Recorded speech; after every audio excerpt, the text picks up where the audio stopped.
Assalamualaikum warahmatullahi wabarakatuh. Perkenalkan, nama saya Vicky Suheri dari kelas 10 IPA 1, absen 37. Jadi di video saya kali ini saya akan membahas apa itu gravitasi. Apa itu gravitasi dan hubungannya dengan kecepatan cahaya dan got partikel apa? Gravitasi adalah satu dari 4 gaya fundamental di alam semesta ini. Apa yang kita namakan sebagai gaya fundamental adalah interaksi antara materi yang tidak dapat lagi kita turunkan menjadi suatu yang lebih mendasar lagi. Gaya gesek misalnya bukanlah gaya fundamental, karena gaya ini muncul akibat interaksi antar atom dan molekul pada kedua permukaan yang saling bergesekan. Gaya gravitasi dibangkitkan dari massa suatu objek dan selalu menarik objek lain yang juga memiliki massa. Besarnya gaya ini dibanding dengan massa kedua objek dan berbanding terbalik dengan kuadrat jarak kedua benda. Secara singkat, pernyataan ini dinyatakan secara matematis dengan persamaan F sama dengan min G M1 M2 per R2.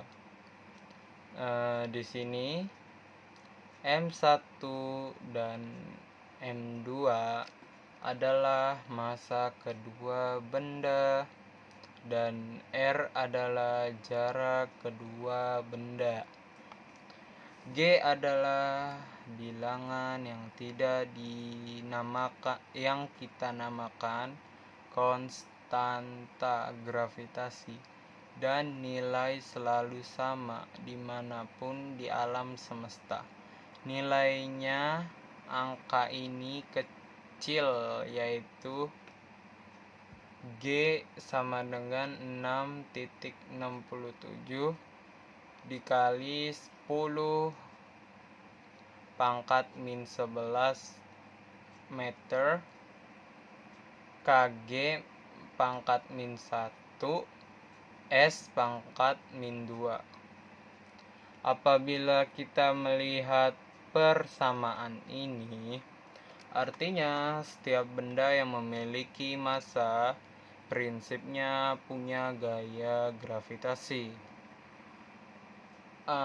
Kita pembaca punya gaya gravitasi, komputer Anda punya gaya gravitasi, orang tua Anda punya gaya gravitasi. Hanya saja gaya gravitasi ditimbulkan oleh objek sehari-hari ini sangat lemah.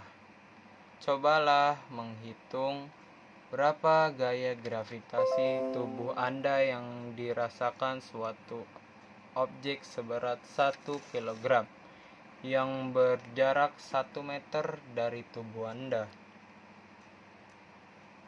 Gaya gravitasi yang dihasilkan bumi jauh lebih besar, dan itulah sebabnya mengapa gerak benda-benda lebih dipengaruhi oleh gaya gravitasi bumi daripada oleh tubuh kita. Benda-benda yang kita lemparkan selalu jatuh kembali ke tanah. Sekuat-kuatnya kita melompat, selalu jatuh kembali ke tanah.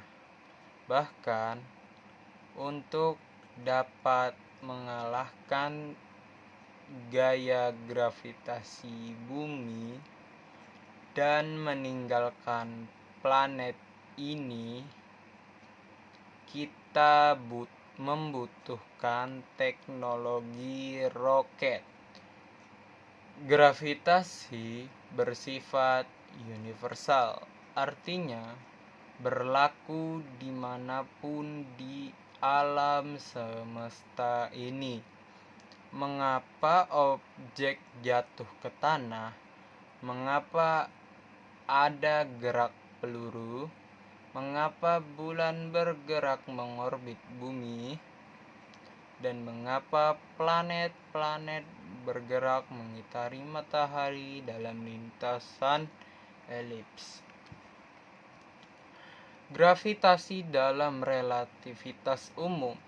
Konsep gravitasi klasik menggambarkan bahwa gaya gravitasi adalah sifat yang muncul dari setiap objek bermassa.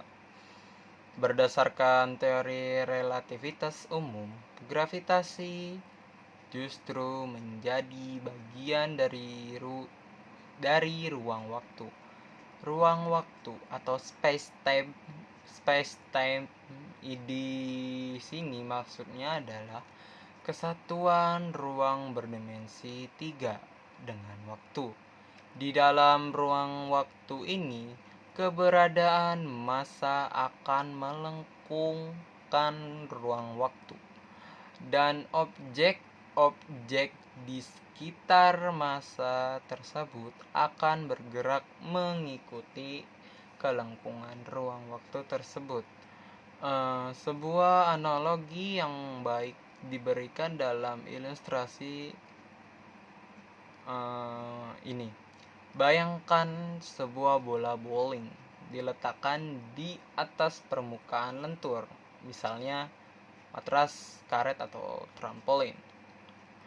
Permukaan lentur ini dapat diandaikan sebagai ruang 2 dimensi.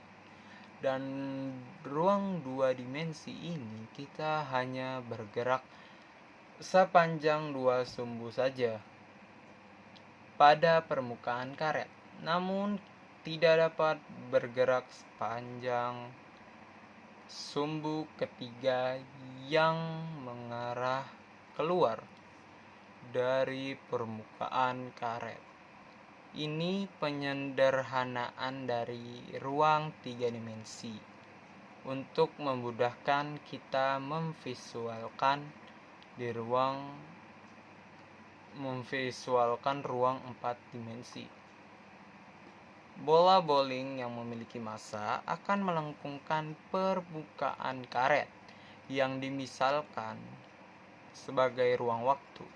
Apabila kita meletakkan kelereng di dekat bola bowling dan memberinya kecepatan awal, maka kelereng akan dapat bergerak mengitari bola bowling. Yang dilakukan kelereng ini pada dasarnya adalah bergerak dalam lintasan garis lurus, hanya saja pada permukaan melengkung. Dengan kata lain, dalam teori relativitas umum, gravitasi bukan lagi sebuah gaya, namun merupakan konsekuensi dari kelengkungan ruang waktu. Ia berubah menjadi teori geometri. Beberapa prediksi relativitas umum selama ini selalu terbukti. Pada waktu teori ini pertama kali disusun, fisikawan Albert Einstein meramalkan bahwa seberkas cahaya yang melintas di dekat matahari akan terbelokkan. Akibatnya, posisi bintang-bintang di sekitar posisi matahari akan bergeser karena cahayanya terbiaskan oleh matahari. Kita dapat membuktikan ini dengan mengamati bintang di sekitar matahari pada saat terjadi gerhana matahari total.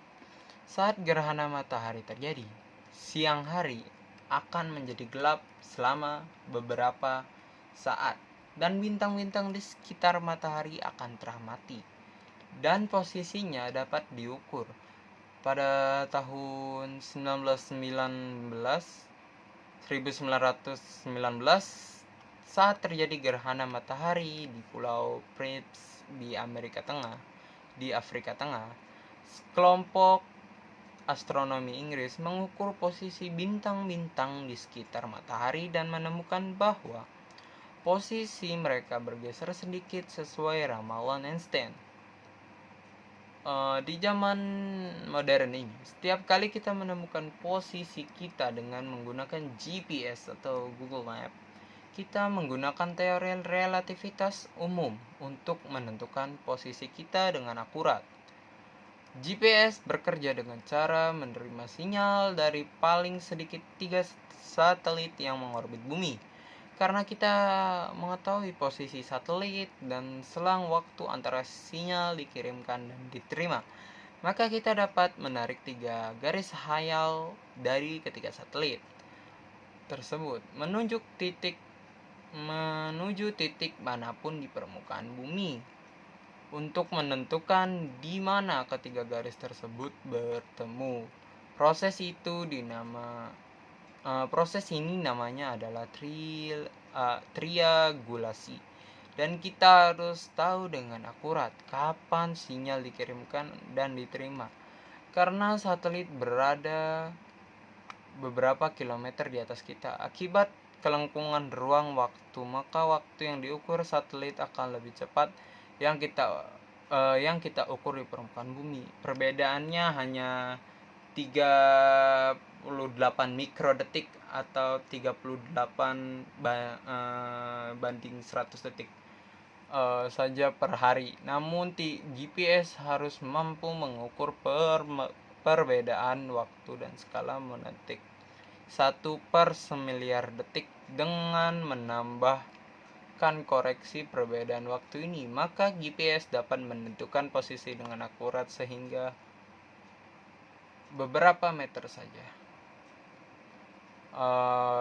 Mungkin segitu saja dari saya. Kekurangannya dan kelebihannya mohon maaf.